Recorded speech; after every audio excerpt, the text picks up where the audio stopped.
ಬಿಜೆಪಿಯಲ್ಲಿ ಸದ್ದು ಮಾಡ್ತಿದೆ 75ರ ಸೂತ್ರ. 75 ವರ್ಷ ಆದ್ಮೇಲೆ ಅಧಿಕಾರದಿಂದ ದೂರವಿರಿ. ಮೋಹನ್ ಭಾಗವತ್ ಮಾತಿನ ಮರ್ಮವೇನು? 75ರ ಹೊಸ್ತಿಲಲ್ಲಿರುವ ಮೋದಿಗೆ ಕೊಟ್ರ ಸಂದೇಶ. ಬಿಜೆಪಿಯಲ್ಲೀಗ 75ರ ಸೂತ್ರ ಮಿಂಚಿನಂತೆ ಸಂಚರಿಸ್ತಾ ಇದೆ. ಬಿಜೆಪಿ ಪಕ್ಷದ ನಿಯಮದ ಪ್ರಕಾರ 75 ವರ್ಷದ ನಂತರ ರಾಜಕೀಯ ನಿವೃತ್ತಿಯಾಗಬೇಕು. ಪಕ್ಕದಲ್ಲಿ ಇದ್ದುಕೊಂಡು ಕಿರಿಯರಿಗೆ ಮಾರ್ಗದರ್ಶನ ನೀಡಬೇಕು. ಹೀಗಿರುವಾಗ ಪ್ರಧಾನಿ ಮೋದಿಯವರು ಕೂಡ 75ರ ಹೊಸ್ತಿಲಲ್ಲಿದ್ದಾರೆ. ಹೀಗಾಗಿ 75ರ ಫಾರ್ಮುಲಾ ಮತ್ತೆ ಮುನ್ನೆಲೆಗೆ ಬಂದಿದ್ದು ಮೋದಿಯ ನಂತರ ಯಾರು? ಮೋದಿಗೆ ಸರಿ ಹೊಂದುವ ನಾಯಕ ಯಾರು? ಮೋದಿಯವರನ್ನ ಕೆಳಗಿಳಿಸುವ ಟೈಮ್ ಬಂದೇ ಬಿಡ್ತಾ. ಹೀಗೆ ಒಂದಿಷ್ಟು ಚರ್ಚೆಗಳು ನಡೆಯುತ್ತಿರುವ ಈ ಹೊತ್ತಲ್ಲೇ RSS ಮುಖ್ಯಸ್ಥ ಮೋಹನ್ ಭಾಗವತ್ 75ರ ಸೂತ್ರದ ಬಗ್ಗೆ ಹೇಳಿದ ಹೇಳಿಕೆ ಈಗ ಬಿಜೆಪಿ ಪಾಳೆಯದಲ್ಲಿ ಭಾರೀ ಸಂಚಲನವನ್ನ ಮೂಡಿಸಿದೆ. ಅಲ್ಲದೆ ಪರೋಕ್ಷವಾಗಿ ಬಿಜೆಪಿಗೆ ಎಚ್ಚರಿಸಿದ್ರ ಅನ್ನೋ ಮಾತುಗಳು ಕೂಡ ಕೇಳಿ ಬರ್ತಾ ಇದೆ. ಹೌದು, 75 ವರ್ಷವಾದ್ರೆ ಸಾಕು, ಅಧಿಕಾರ ಬಿಟ್ಟುಕೊಡ್ಬೇಕು ಎಂಬ ಭಾಗವತ್ ಅವರ ಮಾತು ಇದೇ ಸೆಪ್ಟೆಂಬರ್ಗೆ 75ನೇ ವಸಂತಕ್ಕೆ ಕಾಲಿಡಲಿರುವ ಪ್ರಧಾನಿ ಮೋದಿ ಅವರನ್ನ ಗುರಿಯಾಗಿಸಿಕೊಂಡು ಹೇಳಿದ್ದ ಎಂಬ ಚರ್ಚೆ ಇದೀಗ ಕಾಡ್ಗಿಚ್ಚಿನಂತೆ ಹಬ್ಬಿದೆ. ಹಾಗಾದ್ರೆ ಏನಿದು 75ರ ಸೂತ್ರ? ಭಾಗವತ್ ಅವರ ಹೇಳಿಕೆಯ ಹಿಂದಿನ ಮರ್ಮವೇನು? ಮೋದಿ ನಿವೃತ್ತಿಯ ಬಗ್ಗೆ ನಿಜವಾಗಿಯೂ ಸಂಘ ಪರಿವಾರದಲ್ಲಿ ಚರ್ಚೆ ಆರಂಭವಾಗಿದೆಯಾ? ಈ ಎಲ್ಲಾ ಪ್ರಶ್ನೆಗಳಿಗೆ ಉತ್ತರವನ್ನ ಕಂಡುಕೊಳ್ಳೋಣ ಬನ್ನಿ. ಹೌದು, ನಾಗ್ಪುರದಲ್ಲಿ ನಡೆದ ಒಂದು ಪುಸ್ತಕ ಬಿಡುಗಡೆ ಸಮಾರಂಭದಲ್ಲಿ RSS ಮುಖ್ಯಸ್ಥ ಮೋಹನ್ ಭಾಗವತ್ ಅವರು 75ರ ಸೂತ್ರದ ಬಗ್ಗೆ ಬಾಂಬ್ ಸಿಡಿಸಿದ್ದಾರೆ.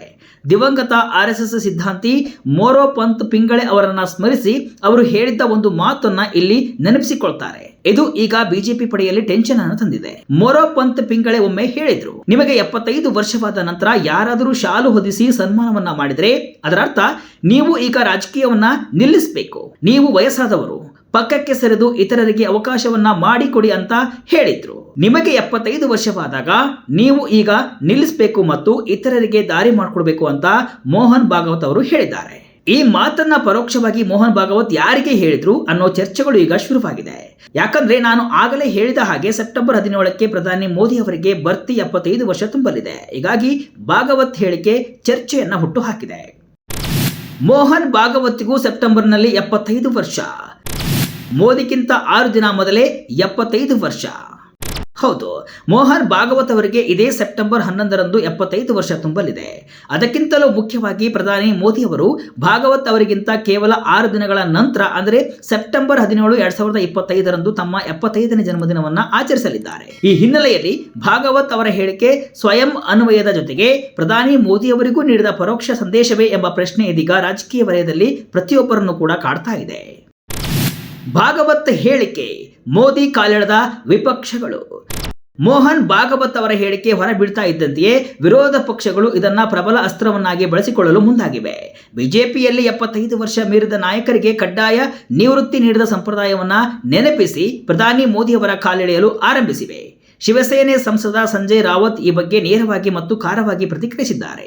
ಮೋದಿಜಿಯವರೇ LK ಅಡ್ವಾಣಿ, ಮುರಳಿ ಮನೋಹರ್ ಜೋಶಿ, ಜಸ್ವಂತ್ ಸಿಂಗ್, ಸುಮಿತ್ರಾ ಮಹಾಜನ್ ಅವರಂತಹ ಹಿರಿಯ ನಾಯಕರಿಗೆ 75 ವರ್ಷ ದಾಟಿದ ಮೇಲೆ ರಾಜಕೀಯ ನಿವೃತ್ತಿ ತೆಗೆದುಕೊಳ್ಳುವಂತೆ ಒತ್ತಾಯಿಸಿದರು. ಅವರನ್ನ ಮಾರ್ಗದರ್ಶಕ ಮಂಡಲ ಎಂಬ ನಿಷ್ಕ್ರಿಯ ಸ್ಥಾನಕ್ಕೆ ತಳ್ಳಲಾಯಿತು. ಈಗ ಅದೇ ನಿಯಮವನ್ನ ಅವರು ತಮಗೆ ತಾವೇ ಅನ್ವಯಿಸಿಕೊಳ್ತಾರೆಯೇ ಅಂತ ದೇಶ ನೋಡಲು ಬಯಸ್ತಾ ಇದೆ. ಭಾಗವತ್ ಅವರ ಮಾತುಗಳು ಸಂಘದ ಮನಸ್ಸಿನ ಮಾತುಗಳಾಗಿವೆ ಅಂತ ತಿರುಗೇಟನ್ನ ಕೊಟ್ಟಿದ್ದಾರೆ. ಇತ್ತ ಕಾಂಗ್ರೆಸ್ ಕೂಡ ಇದೇ ವಿಚಾರವನ್ನ ಮುಂದಿಟ್ಟುಕೊಂಡು ಬಿಜೆಪಿಯ ನೀತಿಗಳಲ್ಲಿನ ಇಬ್ಬಂದಿತನವನ್ನ ಪ್ರಶ್ನಿಸಿದೆ. ಕಾಂಗ್ರೆಸ್ ನಾಯಕ ಅಭಿಷೇಕ್ ಮನು ಸಿಂಘ್ವಿ ಅವರು ಆಚರಣೆ ಇಲ್ಲದ ಉಪದೇಶ ಅಂತ ಟೀಕಿಸಿದ್ದಾರೆ. 75 ವರ್ಷದ ವಯೋಮಿತಿಯನ್ನ ಅನ್ವಯಿಸಿ ಮಾರ್ಗದರ್ಶಕ ಮಂಡಲಕ್ಕೆ ಕಡ್ಡಾಯ ನಿವೃತ್ತಿ ನೀಡಿದ್ದು ಒಂದು ನೀತಿ ಬಾಹಿರ ಕ್ರಮ. ಆಗ ಅದು ಅನುಕೂಲಕರವಾಗಿತ್ತು. ಆದರೆ ಈಗ ಪ್ರಸ್ತುತ ಆಡಳಿತವು ಈ ನಿಯಮದಿಂದ ವಿನಾಯಿತಿ ಪಡೆಯಲಿದೆ ಎಂಬುದಕ್ಕೆ ಸ್ಪಷ್ಟ ಸೂಚನೆಗಳಿವೆ. ಆಚರಣೆ ಇಲ್ಲದ ಉಪದೇಶ ಯಾವಾಗಲೂ ಅಪಾಯಕಾರಿ ಅಂತ ಕುಟುಕಿದ್ದಾರೆ. ಅಡ್ವಾಣಿಗೆ ಅನ್ವಯವಾದ ನಿಯಮ ಮೋದಿಗೆ ಅನ್ವಯಿಸುತ್ತಾ? ಮಾರ್ಗದರ್ಶಕ ಮಂಡಲ ಸೇರ್ತಾರಾ ಪ್ರಧಾನಿ ಮೋದಿ? 2014ರಲ್ಲಿ ನರೇಂದ್ರ ಮೋದಿ ಮತ್ತು ಅಮಿತ್ ಶಾ ಜೋಡಿ ಅಧಿಕಾರಕ್ಕೆ ಬಂದ ನಂತರ ಬಿಜೆಪಿಯಲ್ಲಿ 75ರ ನಿಯಮ ಒಂದು ಅಲಿಖಿತ ಕಾನೂನಿನಂತೆ ಜಾರಿಗೆ ಬಂದಿತ್ತು. ಪಕ್ಷದ ಭೀಷ್ಮ ಎಂದೇ ಖ್ಯಾತರಾಗಿದ್ದಂತಹ LK ಅಡ್ವಾಣಿ, ಹಿರಿಯ ನಾಯಕ ಮುರಳಿ ಮನೋಹರ್ ಜೋಶಿ, ಮಾಜಿ ಸ್ಪೀಕರ್ ಸುಮಿತ್ರಾ ಮಹಾಜನ್, ಯಶವಂತ್ ಸಿನ್ಹಾ ಅವರಂತಹ ಘಟಾನುಘಟಿ ನಾಯಕರಿಗೆ ಚುನಾವಣಾ ಟಿಕೆಟ್ ಅನ್ನು ನಿರಾಕರಿಸಲಾಯಿತು. ಅವರನ್ನ ಮಾರ್ಗದರ್ಶಕ ಮಂಡಲ ಎಂಬ ಹೊಸ ಸಮಿತಿಗೆ ಸೇರಿಸಿ ಸಕ್ರಿಯ ರಾಜಕಾರಣದಿಂದ ದೂರ ಬಿಡಲಾಯಿತು. ಇದು ಅಂದು ಬಿಜೆಪಿಯಲ್ಲಿ ದೊಡ್ಡ ಆಂತರಿಕ ಸಂಘರ್ಷಕ್ಕೆ ಕಾರಣವಾಗಿತ್ತು. ಈ ಈಗ ಅದೇ ಪ್ರಶ್ನೆ ಬಾಣದಂತೆ ತಿರುಗಿ ಪ್ರಧಾನಿ ಮೋದಿಯವರ ತಲೆ ಬರ್ತಾ ಇದೆ. ಅಂದು ಇತರರಿಗೆ ಅನ್ವಯವಾದ ನಿಯಮ ಇಂದು ದೇಶದ ಅತ್ಯುನ್ನತ ಹುದ್ದೆಯಲ್ಲಿರುವ ಪ್ರಧಾನಿ ಮೋದಿಯವರಿಗೆ ಅನ್ವಯವಾಗುತ್ತದೆ ಅಂತ ವಿಪಕ್ಷಗಳು ಟೀಕಿಸುತ್ತಿವೆ. ಮೋದಿ ನಿವೃತ್ತಿ ಇಲ್ಲ ಎಂದ ಕಮಲ ಪಡೆ. ಕಳೆದ ವರ್ಷ ಅಂದರೆ 2023ರ ಮೇ ತಿಂಗಳಲ್ಲಿ ಈ ಕುರಿತ ಊಹಾಪೋಹಗಳಿಗೆ ಕೇಂದ್ರ ಗೃಹ ಸಚಿವ ಅಮಿತ್ ಶಾ ತೆರೆಯನ್ನ ಎಳೆದಿದ್ದರು. ಇದರಲ್ಲಿ ವಿರೋಧ ಪಕ್ಷಗಳು ಖುಷಿಪಡುವ ಅಗತ್ಯವಿಲ್ಲ. ಮೋದಿಜಿ ಅವರು 2029ರವರೆಗೆ ನಾಯಕತ್ವವನ್ನು ಮುಂದುವರಿಸುತ್ತಾರೆ ಮತ್ತು ದೇಶವನ್ನ ಮುನ್ನಡೆಸುತ್ತಾರೆ. ಅವರ ನಿವೃತ್ತಿಯ ವದಂತಿಗಳಲ್ಲಿ ಯಾವುದೇ ಸತ್ಯಾಂಶವಿಲ್ಲ ಅಂತ ಹೇಳಿದರು. ಬಿಜೆಪಿಯ ಕೆಲವರು ನಾಯಕರು ಕೂಡ ಈ ಬಗ್ಗೆ ಸ್ಪಷ್ಟನೆಯನ್ನು ಕೊಟ್ಟಿದ್ದಾರೆ. ನಿವೃತ್ತಿಯ ಪ್ರಶ್ನೆಯೇ ಇಲ್ಲ ಅಂತ ಹೇಳಿದ್ದಾರೆ. ಹೀಗಾಗಿ ಸೆಪ್ಟೆಂಬರ್ ನಂತರ ಏನಾಗುತ್ತೆ ಅನ್ನೋದು ಕೂಡ ಕುತೂಹಲವನ್ನು ಮೂಡಿಸಿದೆ. ಪ್ರಧಾನಿ ಮೋದಿ ನಂತರ ಯಾರು ಎಂಬ ಪ್ರಶ್ನೆ ಬಿಜೆಪಿಯಲ್ಲಿ ಸದಾ ಜೀವಂತ. ಅಮಿತ್ ಶಾ, ಯೋಗಿ ಆದಿತ್ಯನಾಥ್ ಅವರಂತಹ ಹೆಸರುಗಳು ಮುಂಚೂಣಿಯಲ್ಲಿದ್ದರೂ ಈ ಬಗ್ಗೆ ಅಧಿಕೃತ ಚರ್ಚೆಗಳು ನಡೆದಿಲ್ಲ. ಭಾಗವತ್ ಅವರ ಹೇಳಿಕೆಯು ಪಕ್ಷದಲ್ಲಿ ಉತ್ತರಾಧಿಕಾರದ ಕುರಿತ ಚರ್ಚೆಗಳನ್ನು ಗಂಭೀರವಾಗಿ ಆರಂಭಿಸಲು ಒಂದು ಮುನ್ನುಡಿಯೂ ಆಗಿರಬಹುದು.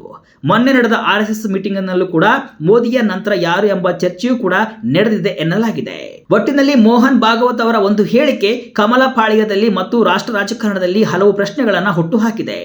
ಇದು ಕೇವಲ ತಾತ್ವಿಕ ನೆಲೆಯ ಮಾತೆ ಅಥವಾ ಇದರ ಹಿಂದೆ ನಿಖರವಾದ ರಾಜಕೀಯ ಕಾರ್ಯಸೂಚಿ ಇದೆಯೇ ಎಂಬುದು ಸ್ಪಷ್ಟವಾಗಬೇಕಿದೆ. ಪ್ರಧಾನಿ ಮೋದಿ ಅವರು ವಿಕಸಿತ ಭಾರತ 2047ರ ಗುರಿ ಇಟ್ಟುಕೊಂಡಿರುವಾಗ 2025ರಲ್ಲಿ ನಿವೃತ್ತಿಯಂತಹ ನಿರ್ಧಾರ ತೆಗೆದುಕೊಳ್ತಾರೆಯೇ ಅಥವಾ ತಮಗಾಗಿ ನಿಯಮವನ್ನು ಬದಲಿಸಿಕೊಳ್ತಾರೆಯೇ? ಈ ಎಲ್ಲಾ ಪ್ರಶ್ನೆಗಳಿಗೆ ಉತ್ತರ ಸಿಗಲು ನಾವು 2025ರ ಸೆಪ್ಟೆಂಬರ್ ತಿಂಗಳವರೆಗೂ ಕಾಯಲೇಬೇಕು. ಅಲ್ಲಿಯವರೆಗೂ ಈ 75ರ ಸೂತ್ರದ ಚರ್ಚೆ ರಾಜಕೀಯದ ಅಂಗಳದಲ್ಲಿ ಜೀವಂತವಾಗಿರುವುದಂತೂ ಸತ್ಯ.